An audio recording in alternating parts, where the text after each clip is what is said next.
إما أن العبد يصدق مع الله ويعلم أنه يعامل ملك الملوك وأنه يعامل من يسمع ويراه فيري الله من نفسه الصدق. Une personne qui a une foi qui est réelle dans son cœur passe sa vie à s'interroger. Et une des caractéristiques de sincérité dans la façon de poser des questions, c'est de ne pas interroger les autres avant de s'interroger soi-même.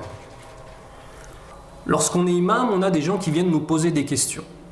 Allah Azza wa Jalla nous dit, Bismillahirrahmanirrahim, Fas'alu ahla dhikri in kuntum la ta'lamun, ce qui signifie, et posez la question aux gens qui possèdent de la science si vous ne savez pas. Donc les gens viennent voir l'imam ou bien viennent voir une personne qu'ils considèrent comme étant une personne qui a de la science, ou bien encore une chose qui est tout à fait normale, ils vont voir leur père qui les a devancés de plusieurs dizaines d'années, Inch'Allah dans la piété, ils lui posent des questions. Comment je peux faire pour pouvoir devenir pieux? Comment puis-je faire pour ressentir les délices de la foi? Comment puis-je faire pour enfin réussir à me lever dans le dernier tiers de la nuit? Comment puis-je faire pour pouvoir jeûner au moins le lundi et le jeudi et au moins les 3 jours de pleine lune dans le mois? Ou alors dans le meilleur des cas, faire le siyam de Daoud alayhi salam, le jeûne du prophète Daoud alayhi salam, qui était celui de jeûner un jour sur 2 et qui est le plus difficile car ton âme ne peut s'habituer ni au siyam ni à l'iftar. L'âme, elle n'a pas le temps de s'habituer. C'est pour la raison pour laquelle c'est le plus difficile. Les gens viennent et posent ces questions et parfois une lumière de vérité se fait dans l'esprit. Et parfois, lorsque des frères viennent me poser la question, je suis étonné d'une chose. C'est qu'en fait, ils n'ont pas compris que tout ce qu'ils demandent à obtenir et les conseils qu'ils demandent à obtenir pour pouvoir obtenir ces choses-là, justement, ce sont des fruits. Ce ne sont pas des bases. La piété est un des fruits d'un dogme authentique profondément ancré dans la certitude en Allah Azza wa Jalla. Le fait de se lever la nuit pour prier est une conséquence, est un fruit de la certitude qu'Allah Azza wa Jalla nous voit et nous entend. Le fait de réussir à délaisser le haram, à faire ce qu'Allah Azza wa Jalla aime de nous, est une natija, c'est-à-dire c'est un résultat, c'est un fruit d'une autre chose qui vient avant, qu'on appelle des usul. Parmi ces usul, nous avons al-yaqin, la certitude en Allah subhanahu wa ta'ala. فَمِنَّا مَنْ يُرِيدُ الْجَنَّةَ وَلَا يُرِيدُ أَنْ يَمُوتَ فَهَذَا أَمْرٌ عَجِيبٌ. Parmi nous, il y a des hommes et des femmes qui désirent obtenir le paradis, mais ils ne veulent pas mourir. C'est une chose qui est impossible, mes frères. Si on veut pouvoir accéder au paradis, il va falloir mourir. Si on veut obtenir la piété, il va falloir se sacrifier dans notre vie de tous les jours. Si on veut obtenir d'Allah subhanahu wa ta'ala une ni'ma, un fadl, un bienfait, d'avoir un cœur qui soit vivant, et de réussir à se lever la nuit, de réussir à faire des sadaqas jariya qui soient sincères avec Allah subhanahu wa ta'ala, de réussir à obtenir une famille, une femme pieuse, des enfants pieux, un cœur pur, il va falloir faire des sacrifices.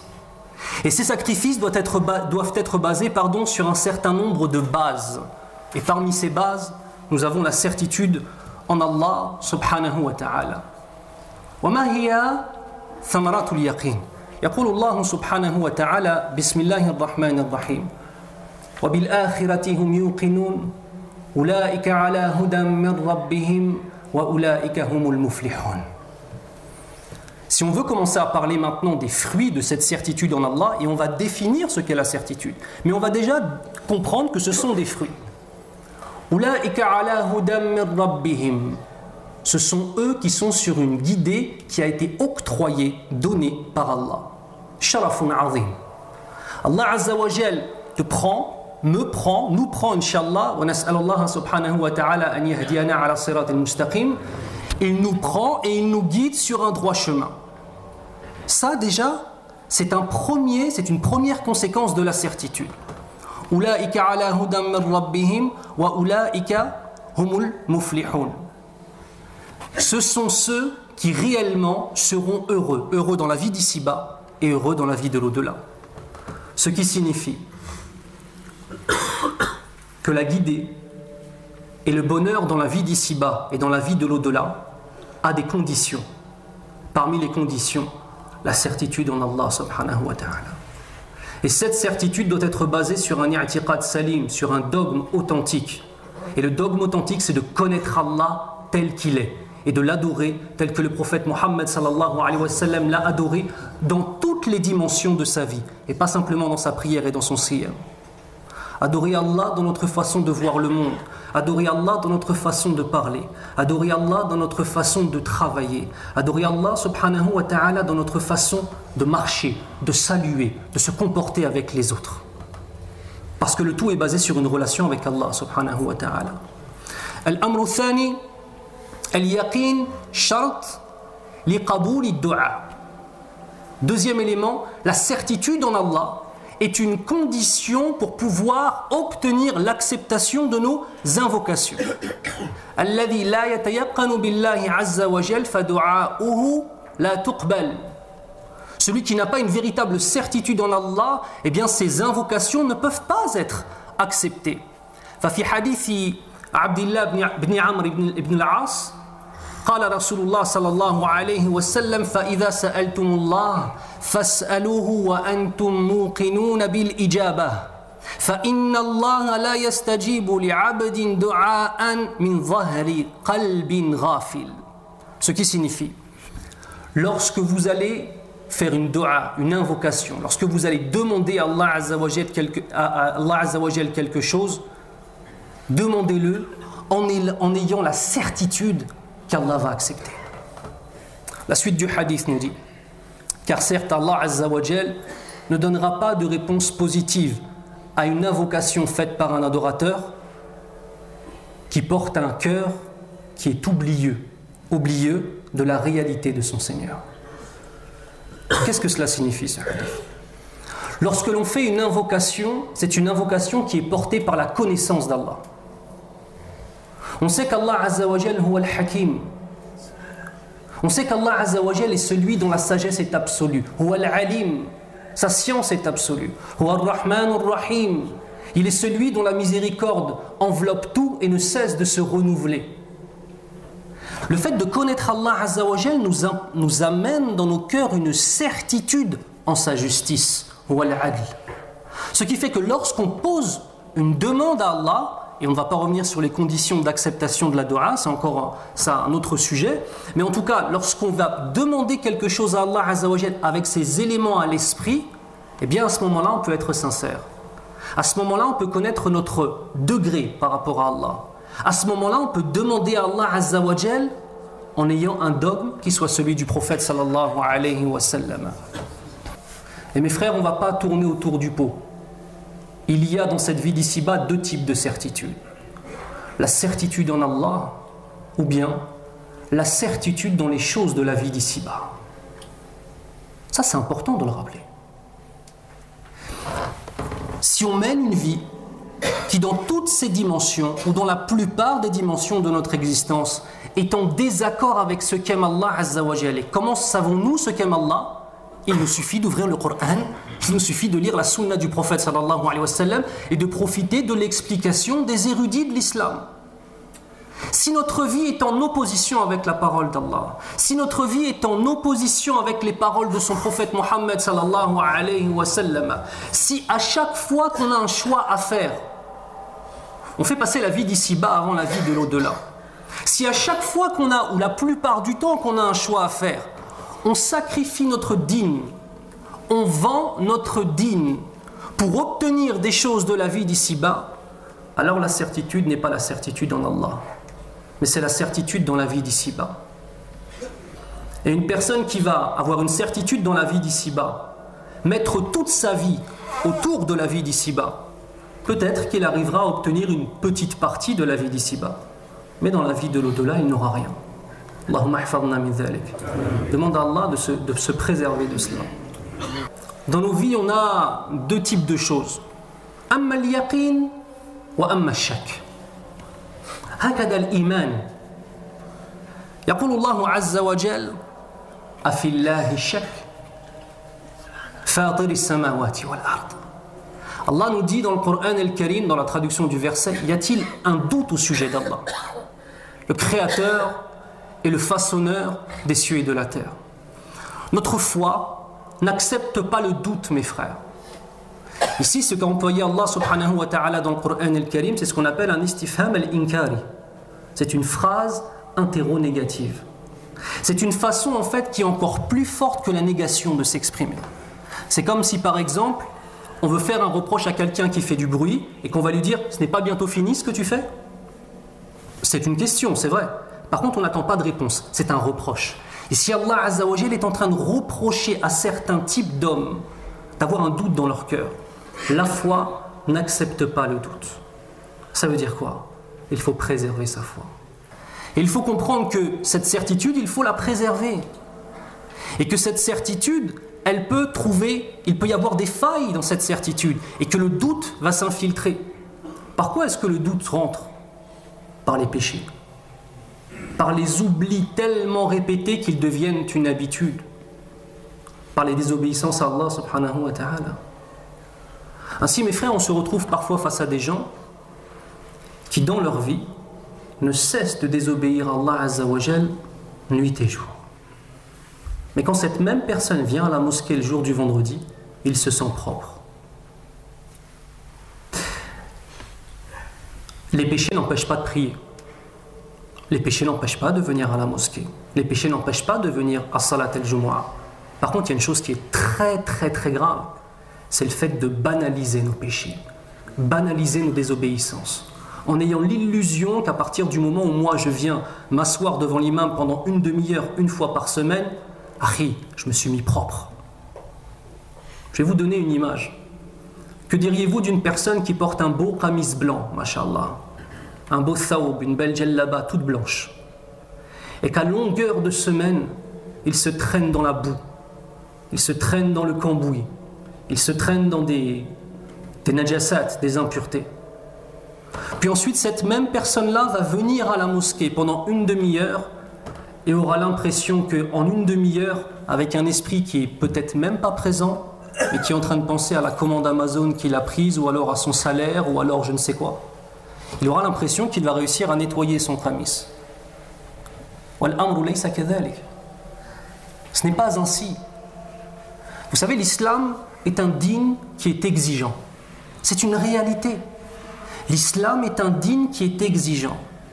Comme a dit le Nabi sallallahu alayhi wa sallam, Ala inna sil'ata Allahi ghaliya, ala inna sil'ata Allahi ghaliya, ala inna sil'ata Allahi ghaliya, ala inna sil'ata Allah hiya al-jannah. Dans le sens du hadith, certes, ne savez-vous donc pas que la marchandise d'Allah, elle est chère. Elle est chère. Et il le répète 3 fois, et ensuite de nous dire que la marchandise d'Allah subhanahu wa ta'ala, c'est le paradis. Comment voulons-nous obtenir le paradis en menant une vie qui est aux antipodes des gens du paradis? Aïn al-mantiq في من يعيش حياة أهل النار ويريد أن يكون من أهل الجنة في الآخرة. ما هي هذه العقلية؟ عقلية فيها إشكال ونقص عميق.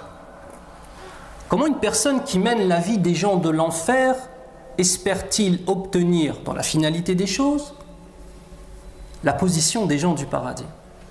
Mais vous me direz, lana ahadith تدل على رحمة رب العالمين لمن عاصاه طول حياته وختم حياته بحسنة واحدة فأدخل الجنة بذلك. أقول لكم نعم، ولكن هذه الأحاديث هي استثناءات وليست بقواعد أصولية يا إخوان.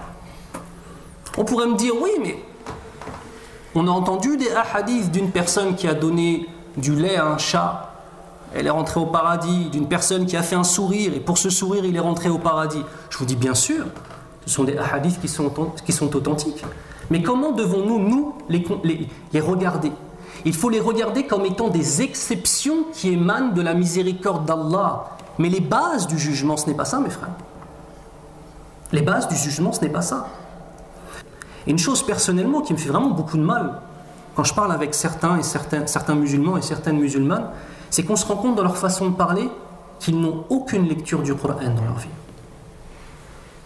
Le Coran est clair, mes frères, clair comme de l'eau de roche, sur la description de qui est Allah.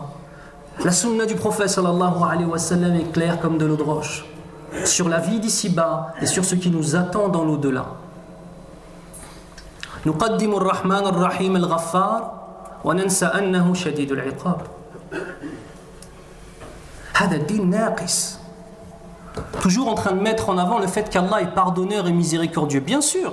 وإلا برحمة الله لا يدخل الجنة أحد منا. طبعا. Et bien sûr, s'il n'y avait pas la miséricorde d'Allah, personne ne pourrait rentrer au paradis. Même pas le prophète sallallahu alayhi wa sallam.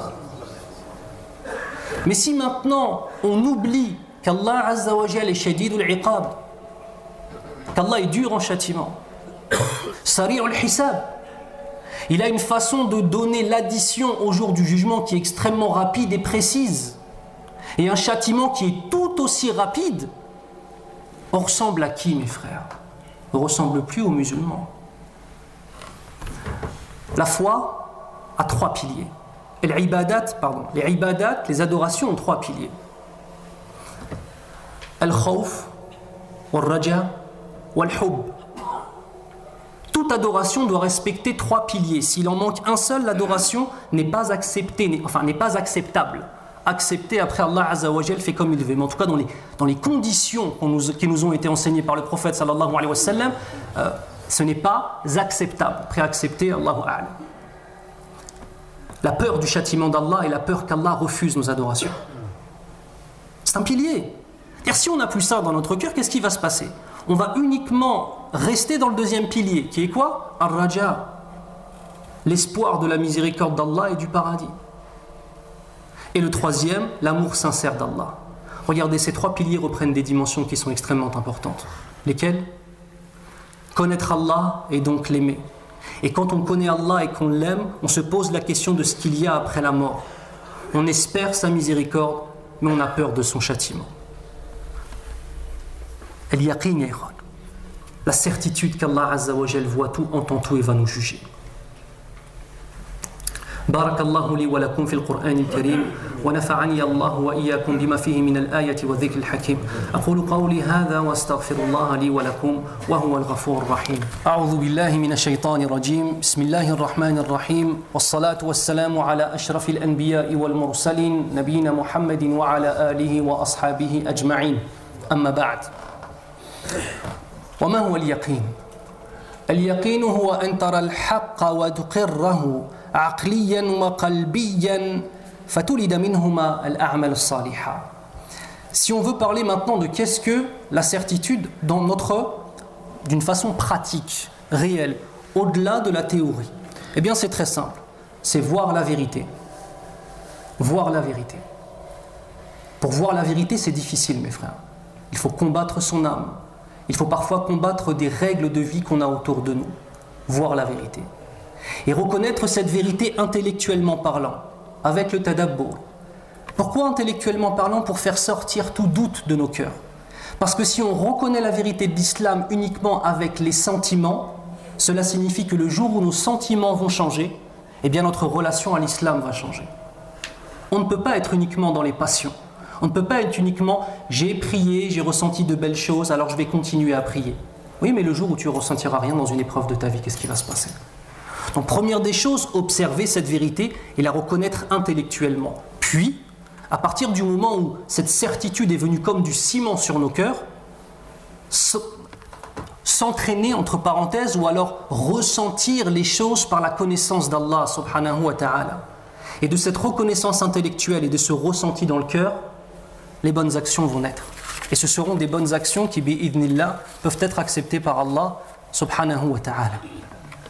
Allah subhanahu wa ta'ala nous dit dans le Coran al-Karim وَإِذَا قِيلَ إِنَّ وَعْدَ اللَّهِ حَقٌّ وَالسَّاعَةُ لَا رَيْبَ فِيهَا قُلْتُمْ مَا نَدْرِي مَا السَّاعَةُ إِنْ نَظُنُّ إِلَّا ظَنًّا وَمَا نَحْنُ بِمُسْتَيْقِنِينَ. Ce qui signifie, et quand on disait la promesse d'Allah est vérité et l'heure n'est pas l'objet d'un doute, vous disiez nous ne savons pas ce qu'est l'heure et nous ne faisions à son sujet que de simples conjectures, et nous ne sommes pas convaincus qu'elle arrivera. Nous avons ici les paroles des non-musulmans. Ils sont dans un doute. وَلَهُمْ ذَلِكَ فَمَنْ شَاءَ فَلْيُؤْمِنْ وَمَنْ شَاءَ فَلْيَكْفُرْ. Que celui qui le veuille, qu'il croit, et celui qui le veut, qu'il mécroit. Mais regardez une chose qui est extraordinaire. Al-Qur'an hudan lin-nas wa huwa bayyinat min al-huda. Le Qur'an est une guidée pour les gens. Et il est là pour éclaircir la voie à prendre.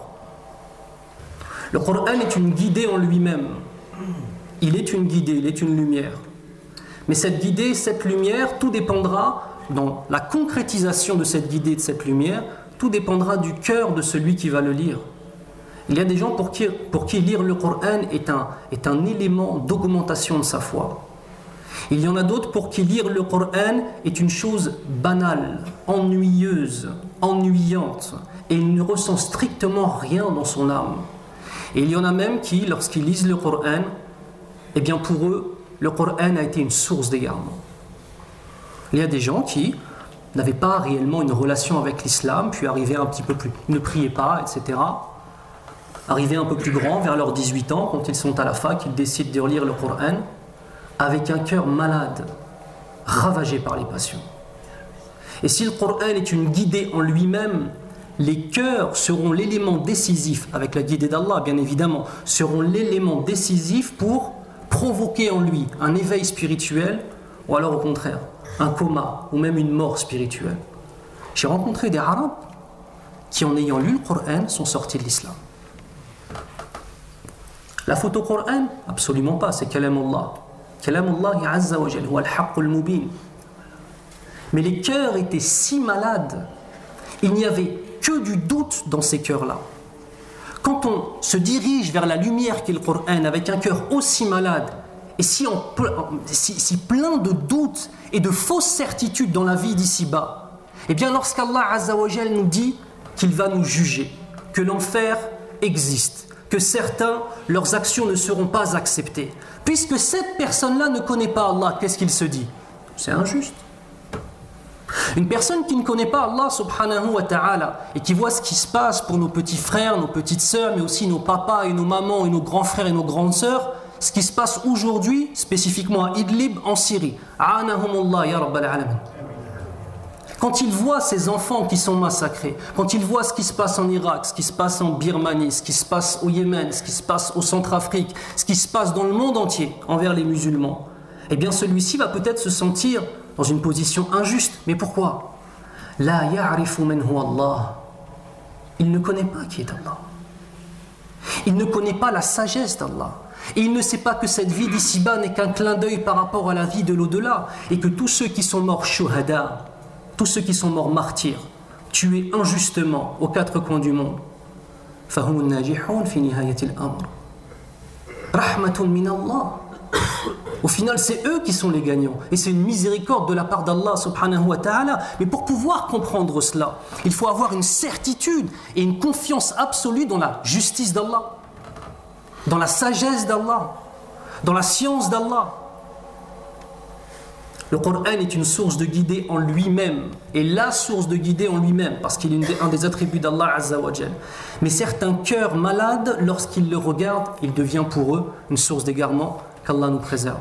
Et celui dont le cœur est rempli de certitude, il va pouvoir récolter des fruits. Et il y aura des signes apparents à la présence de la certitude dans son cœur. Il y aura des signes apparents à la présence de la certitude dans son cœur. فالأمر الأول النظر إلى الله في كل شيء. الأمر الثاني الرجوع إلى الله في كل أمر. والثالث الاستعانة به في كل حال. Trois éléments. Celui qui a ces signes-là, eh bien ce sont des signes que la certitude est réellement dans son cœur.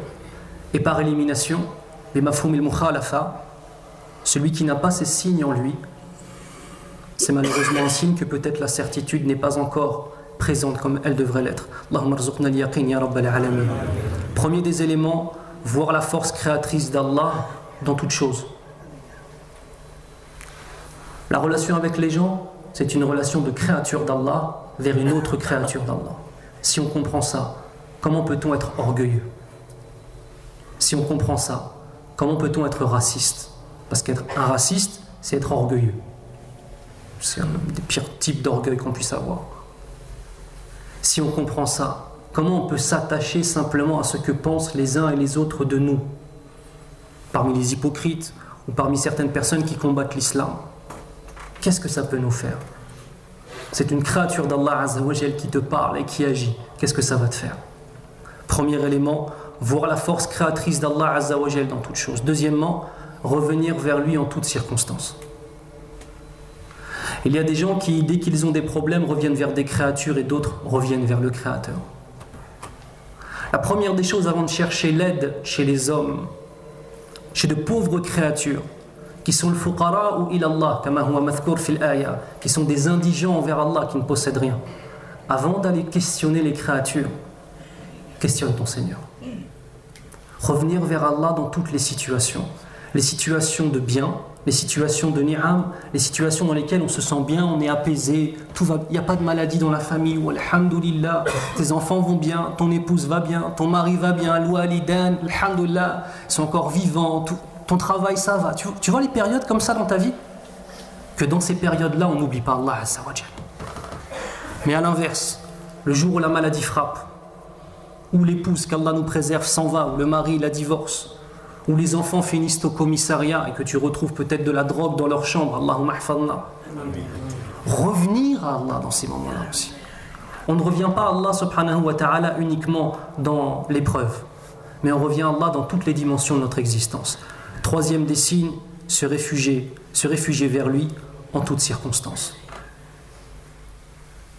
Anta taqum bil asbab wa nihayatul amr lillahi al-wahid al-qahhar. Nous on fait les causes. Thumma natawakkalu ala Allah. On fait les causes et on s'en remet à Allah subhanahu wa ta'ala. On ne va pas se rendre malade pour des choses qu'on ne contrôle pas. Tu avais un examen, tu as révisé pour cet examen, tu as fait tout ce qu'il fallait, tu ne l'as pas eu. Tu vas le louper, tu vas te rendre malade. Ta réussite n'était pas auprès de toi, elle est auprès d'Allah subhanahu wa ta'ala. Tu as fait un mariage, tu as essayé de choisir la sœur comme il se doit, ou la sœur a essayé de choisir le mari comme il se doit. Ils ont tout fait dans les règles, tabarakallah, pas dans le haram. Les gens ils sont dans le haram toute leur vie et ils pensent qu'ensuite ils vont obtenir une baraka. Ça peut arriver, mais ce n'est pas la règle de base. Donc là on est face à des gens qui ont fait les choses bien. L'homme est un homme droit de parole, la femme est une femme droite de parole qui préserve son foyer. Des gens bien, mashallah, mais ça ne marche pas entre eux. Tawakkal ala Allah. Ça a fonctionné, alhamdulillah, ça n'a pas fonctionné, qaddarallahu ma sha fa'al. Les musulmans disent ça. C'est vrai que dans le Maghreb, on va dire plus dans Darija, on entend plus mektoub. C'était écrit. Mais les alphas, je ne dis pas que mektoub c'est illicite de le dire, bien évidemment c'est une réalité. Mais les alphas qui sont utilisés auprès du prophète sallallahu alayhi wa sallam, c'est qaddarallahu wa ma sha'a fa'ala. Allah Azza wa Jalla a choisi la prédestination et ce qu'il a voulu faire, il l'a fait. C'est l'équivalent de mektoub. Et ça, c'est une personne qui revient à Allah Azza wa Jalla dans toutes les situations. On sait qu'Allah nous aime, on sait qu'Allah veut notre bien, on sait qu'il est là pour nous. On fait les choses, on essaie de faire les choses, comme on dit, propres. On va reprendre l'image du qamis. On essaie d'aller vers Allah Azza wa Jalla avec un qamis qui reste blanc. On essaye petit à petit de nettoyer les taches des péchés. On essaie petit à petit de s'éloigner des gens qui ont les mains pleines de cambouis, parce que celui-là, Akhil Karim, si tu le fréquentes, qu'il a les mains pleines de cambouis, t'as beau avoir un qamis tout blanc, il va te salir. On essaie d'éviter les endroits qui sont sales et pleins de cambouis, parce que si tu vas t'asseoir là-bas, tu auras beau avoir nettoyé ton qamis, Akhil Karim, il va redevenir tout noir.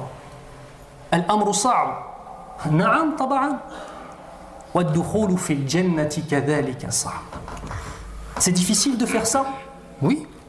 C'est difficile parfois de délaisser des gens avec qui on a grandi, qu'on aime, dans l'amitié, mais qui sont sales dans leur relation avec Allah Azza wa Jal. De les délaisser pour Allah, c'est difficile. C'est difficile de laisser un travail, par exemple, pour lequel on a fait des études, mais qui est dans le haram, où chaque jour on va dans ce travail en train de se salir. C'est difficile. Mais oui, c'est difficile. Qui a dit que ce serait facile? يقول الله عز وجل أحسب الناس أن يتركوا أن يقولوا آمنا وهم لا يفتنون. Ce qui signifie, les gens pensent-ils réellement qu'Allah Azza wa Jal va les laisser déclarer nous sommes des croyants sans subir d'épreuves? Revenir à Allah Azza wa Jal dans toutes les situations et comprendre que si on veut pouvoir obtenir une bénédiction de la part de notre Seigneur, si on veut pouvoir espérer Yawm al-Qiyamah rentrer au paradis, il faut travailler pour cela. Et le tout revient à quoi? Dans la finalité, à la miséricorde d'Allah Azza wa Jal. Je finis avec une image que je vais vous donner. Une personne qui a plusieurs enfants. Tu as 6 enfants. Il y a parmi tes enfants certains qui sont obéissants, doux, mais qui commettent des erreurs. Et tu as un autre enfant, il est désobéissant, il est dur, il insulte, il vole. Ces 2 enfants, s'ils commettent la même erreur, vas-tu réagir de la même façon avec eux, oui ou non? La réponse est négative. Celui qui sans arrêt obéit, celui qui sans arrêt est là pour toi, pour ton épouse, si tu es âgé, celui qui sans arrêt vient te visiter, vient, mashallah, tabarakallah, t'aide financièrement, est toujours là pour toi, le jour où il commet une erreur, tu vas dire khair inshallah miskin, tout le khair qu'il a fait, c'est rien. Par contre, l'autre qui est toujours en train de faire du mal, voler, mentir, la même erreur, pour toi, elle va être immense. Pour les 2, tu as une miséricorde, c'est vrai. Mais ta miséricorde a été plus forte envers qui? Envers celui qui était dans l'obéissance. إن الله وملائكته يصلون على النبي يا أيها الذين آمنوا صلوا عليه وسلموا تسليما وقال النبي صلى الله عليه وسلم من صلى علي الصلاة صلى الله عليه بها 10 اللهم صل على محمد وعلى آل محمد كما صليت على إبراهيم وعلى آل إبراهيم وبارك على محمد وعلى آل محمد كما باركت على إبراهيم وعلى آل إبراهيم في العالمين إنك حميد مجيد اللهم أعز الإسلام والمسلمين وأذل الشرك والمشركين اللهم ارزقنا اليقين في قلوبنا وفي أعمالنا يا رب العالمين. Demande à Allah de nous accorder la certitude dans nos cœurs et dans nos actions. اللهم اجعل اليقين صفة ذاتية لأرواحنا ولأنفسنا. Demande à Allah de nous accorder le fait de trouver la certitude comme étant une caractéristique de nos âmes يا رب العالمين. اللهم احفظنا من النفاق واحفظنا من الشك واحفظنا من الشبهات واحفظنا من المعاصي يا رب العالمين.